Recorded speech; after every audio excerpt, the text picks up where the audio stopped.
Le masque que nous avons le plaisir de vous présenter ici est probablement l'un des plus beaux spécimens qu'aient produit les chefferies ou royaumes de la région des Grassfields du nord-ouest du Cameroun.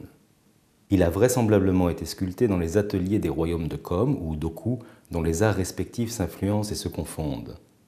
La région des hauts plateaux des Grassfields a vu émerger un modèle politique et magico-religieux original, fondé sur un partage du pouvoir entre la royauté sacrée et les sociétés initiatiques secrètes, ces confréries résidant elles-mêmes dans l'enceinte du palais.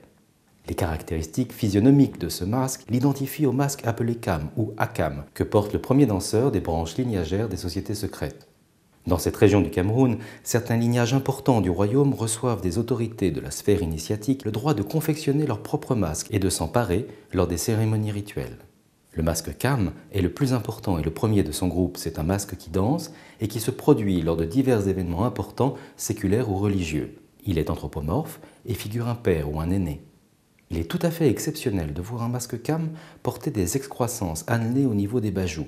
On n'en connaît qu'un seul autre exemplaire, publié dans l'ouvrage de référence de Pierre Artère sur les arts anciens du Cameroun. La symbolique exacte de ces appendices demeure dans l'ombre. Il faut noter que le masque Kam n'est pas un masque home, il ne possède pas de trou pour les yeux, il était porté à l'horizontale, sur la tête, à la manière d'une casquette. Dans cette position, ces excroissances peuvent s'assimiler visuellement à des cornes animales. L'épaisse patine croûteuse qui le couvre témoigne des nombreuses commémorations auxquelles il a dû assister. Il nous est néanmoins parvenu en parfait état et a préservé pour notre plus grand plaisir l'intégrité de son joli volume et le galbe harmonieux de ses traits.